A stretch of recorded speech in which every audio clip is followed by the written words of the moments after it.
अस्सलाम वालेकुम। कौन कौन खाएगा आलू के पराठे? अब बिल्कुल सब खाएंगे इंशाल्लाह ताला। चले हम मिलकर बनाते हैं आलू के पराठे। हमें इसके लिए 2 किलो आलू चाहिए और आलूओं को पहले बॉईल करेंगे। और सबसे पहले कहती जाऊँ कि मेरी वीडियो को लास्ट टाइम तक देखना मत भूलिएगा, लास्ट टाइम तक देखिएगा ताकि आप भी इस रेसिपी को अच्छे से फॉलो कर सकें। हम आलू को बॉईल करने के लिए 2 किलो आलू में नमक डालकर इसको रखेंगे, बॉईल होंगे और तब तक हम तमाम मटेरियल को कट करके रेडी करके एक साइड पर रख देते हैं। ये तमाम मटेरियल हमारा रेडी है जो हमारा इन आलूओं में यूज़ होगा, जिसमें हमारे पास हरा धनिया, पुदीना और हरी मिर्चें कटी हुई हैं। अनारदाना 2 टेबलस्पून धुला हुआ है, वॉश करके ड्राई किया हुआ है। 5 से 6 कटी हुई हरी मिर्चें हैं कटी हुई, और ये प्याज चॉप था जिसका पानी निकाल के ड्राई करके रखा था। ये इंग्रेडिएंट्स मसाले हैं जो हम यूज़ करेंगे, जिसमें सूखा धनिया हमारे पास 2 टेबलस्पून सूखा धनिया है, 1 टेबलस्पून ज़ीरा है, 1 टीस्पून इसमें काली मिर्च है, 1.5 टीस्पून कुटी हुई मिर्च है, 3 टीस्पून इसमें हमारा जो क्या कहते हैं इसको चाट मसाला है, 1 टीस्पून इसमें गरम मसाला है और 1 टीस्पून इसमें लाल मिर्च है। हमारे आलू बॉयल हो चुके थे, अब इनको हम मैश करेंगे, जिसमें प्रीरा ने बहुत ज़्यादा हेल्प की हमारी आलू को मैश करने में। इसको आलू बहुत पसंद है और ये साथ हर काम कराने में मदद करती है हमारी, बहुत ज़्यादा उल्टा काम ख़राब ही कर देती है। तो इसने बहुत ज़्यादा हमारी हेल्प की और हम आलू को मैश करेंगे। आलू को मैश करने के बाद जो तुम्हारा इंग्रेडिएंट्स हमारे रेडी हैं, हम उन इंग्रेडिएंट्स को इसमें ऐड करेंगे 1 बाय 1 करके। वो आपको बताती चली जाऊँगी क्या क्या और कैसे ऐड करना है।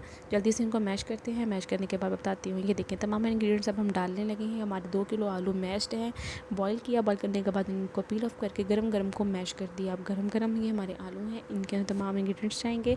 प्याज जो हमारा ड्राई किया हुआ था, प्याज का पानी निचोड़ कर उनको ड्राई किया था। ये क्वांटिटी आप पे मटर करती जितना आप डालें। मैंने 2 प्याज को क्रश करके उनको पानी निकाल लिया था। अब उसमें हरा धनिया और पुदीना ऐड किया है और हरी मिर्ची ऐड की है। अनारदाना 2 टेबलस्पून गया है, सूखा धनिया 2 टेबलस्पून जाएगा, 1 teaspoon garam masala, 1 teaspoon black pepper, 1 teaspoon red chilli powder, 3 teaspoon chaat masala और 3 टीस्पून इसमें नमक जाएगा। नमक मैंने इसमें नहीं शो किया, वो साइड पे दोबारा अगेन शो करूँगी और आपको मैंने बताया है। बाकी मैं डिस्क्रिप्शन बॉक्स में सब मेंशन कर दूँगी कितनी कितनी क्वांटिटी में कितनी कितनी स्पाइस यूज़ की गई हैं, आप वहाँ से देख लीजिएगा।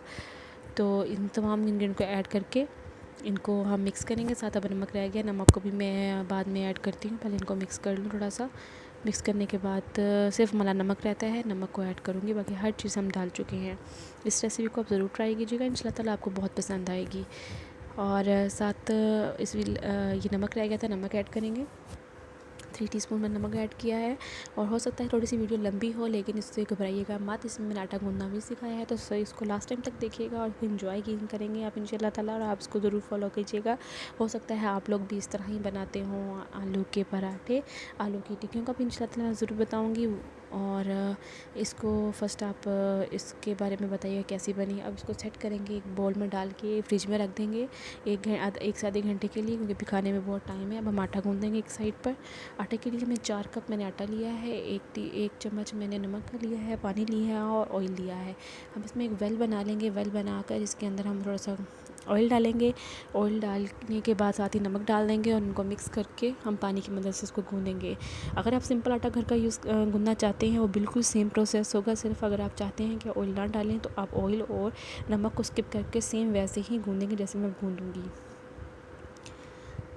और इतना हमारा आटा इतना होना चाहिए, ना बहुत पतला, ना बहुत नरम और ना बहुत ज़्यादा हार्ड होना चाहिए, नॉर्मल होना चाहिए जिसमें रोटियां पके और फटे नहीं। इस आटे को हम अच्छे से गूँधेंगे, मिक्स करेंगे। साथ परात को भी नीट एंड क्लीन रखेंगे और साथ परात भी हमारी साफ़ रहे और हमारा आटा भी अच्छे से गूँधे। आटे को गूँधने के बाद, मिक्स करने के बाद 10 मिनट के लिए हम ठहरने के लिए छोड़ देंगे। 10 से 15 मिनट तक हम इसको छोड़ देंगे। 10 से 15 मिनट के बाद इसको हम फिर दोबारा गूँधेंगे ताकि ये अच्छा और फाइन आटा गूँध जाए। तो मैं तो ऐसे ही करती हूँ कि पुराने ज़माने की औरतें, जो पहले ज़माने की हमारी अम्मियाँ वगैरह गूँधती थी, बहुत ही मेहनत करती थी। वो असली आटा हुआ करता था, उस पर बहुत ही मेहनत होती थी। घंटा घंटा वो आटा गूँधने में लगा देते थे। लेकिन अभी इस आटे को गूँधना बहुत ईजी है। इसको आप मिक्स करके आप 10 से 15 मिनट के लिए या ज़्यादा देर के भी छोड़ सकते हैं और फिर इसको आके मिक्स करें और उसको फिर रेफ्रिजरेटर में कुछ देर के लिए रखते हैं, तो आपका आटा बहुत ही फाइन और बहुत ही अच्छा रेडी हो जाएगा। ये देखिए, इसको अच्छे से मिक्स करना है। मिक्स करने के बाद ये देखिए, अब इसको मैं छोड़ दूँगी थोड़ी देर के लिए, 10 to 15 मिनट्स के लिए मैं छोड़ दूँगी। उसके बाद मैं फिर इसको आकर रेडी करूँगी। इसको नीट करें, आप रात को भी नीट करते जाइए।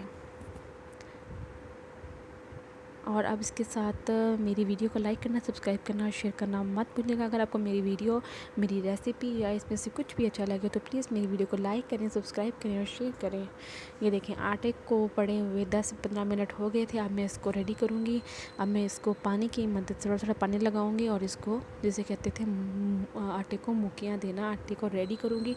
आटे को रेडी करके थोड़ा करेंगे ताकि ये ज़्यादा से ज़्यादा वो हार्ड भी ना हो और बहुत सॉफ्ट भी ना हो। फिर इसको हम थोड़ी देर के लिए रेफ्रिजरेटर में या फ्रिज में रख देंगे।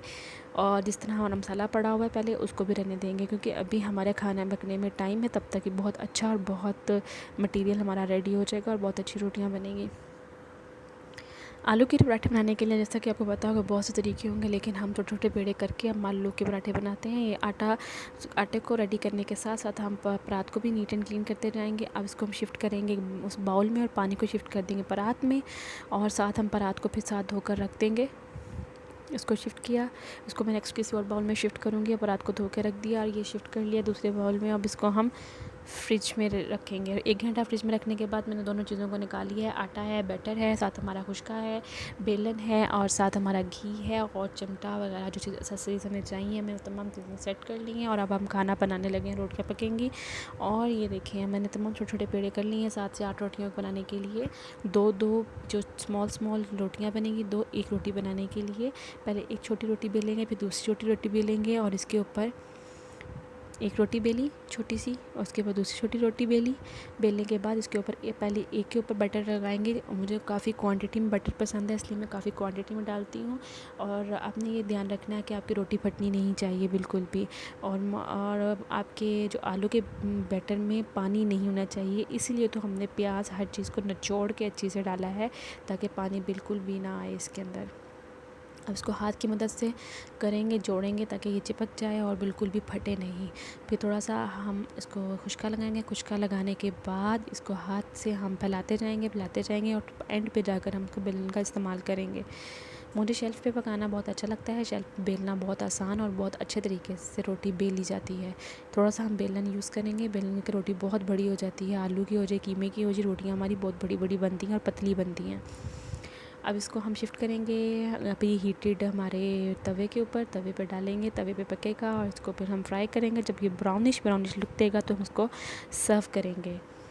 जैसे ही इसको सेक लगेगा, उसको पलट देंगे। पलटने के बाद उसके ऊपर जो उल्टी जगह होगी उसके ऊपर घी लगाऊंगी मैं।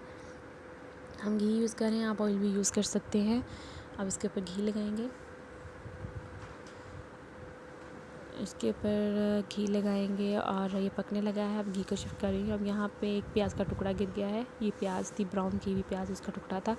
तो अब इसको उठा के अब ये अच्छे तरीके से फ्राई करेंगे। फ्राई करने के बाद हमारा पराठा जल्द से रेडी हो जाएगा। 2-3 पराठे मैं आपको बना के दिखाऊँगी, बाकी मैं बाद में बना लूँगी।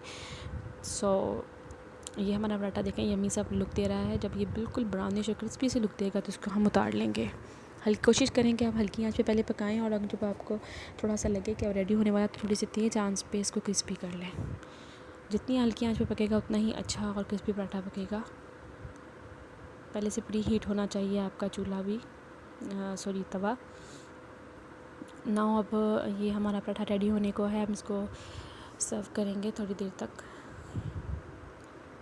मेरी वीडियो को लाइक करना, सब्सक्राइब करना और शेयर करना मत भूलिएगा। अगर आपको ये मेरी रेसिपी अच्छी लगे तो मुझे कमेंट में बताना मत भूलिएगा, और मुझे ज़रूर बताइएगा कि मैं कौन सी नेक्स्ट वीडियो किस तरह के रेसिपीज़ के साथ आऊँ, उसे ज़रूर शेयर कीजिएगा। ये मेरी सेकंड रोटी है, मैं सेकंड रोटी बना रही हूँ। ये देखिए, इसको भी सेम एज़ वैसे मैंने बनाया है ताकि आपको अच्छी तरह क्लियरफाई कर चुके। मैं आपको हर टिप देती हूँ, कोशिश करती हूँ और डीपली बताने की कोशिश करती हूँ। हर बात को क्लैरिफाई करती हूँ, एक्सप्लेन करना ज़्यादा, ताकि आपको इजीली अच्छे तरीके से समझ आ जाए। अगर मेरी वीडियोस लंबी लगें तो प्लीज़ फिर भी देखा करें, कोई ना कोई उसमें अच्छी ही बात होगी, कोई ना कोई सीखने के लिए ही कोई बात होगी। तो मेरी वीडियो को इसलिए मत छोड़ा करने कि ये लंबी है। ये देखेंगे, रोटी रेडी होने लगी है बिल्कुल। सेकंड रोटी भी रेडी हो जाएगी, मैं सर्व करूँगी इसको चटनी के साथ। पुदीने की सिंपल चटनी से भी आप, ग्रीन चटनी के साथ भी आप सर्व कर सकते हैं, और रायते के साथ भी। तो इंशाल्लाह ताला मैं आइंदा आने वाली वीडियोस में आपको बहुत सी सॉसेस भी बना के दिखाऊंगी। इमली की चटनी जो कि दही भल्लों वगैरह में यूज़ होती हैं, ग्रीन चटनी, और जिस तरह मुझे मौका मिलेगा इंशाल्लाह ताला मैं आपको सिखाऊंगी।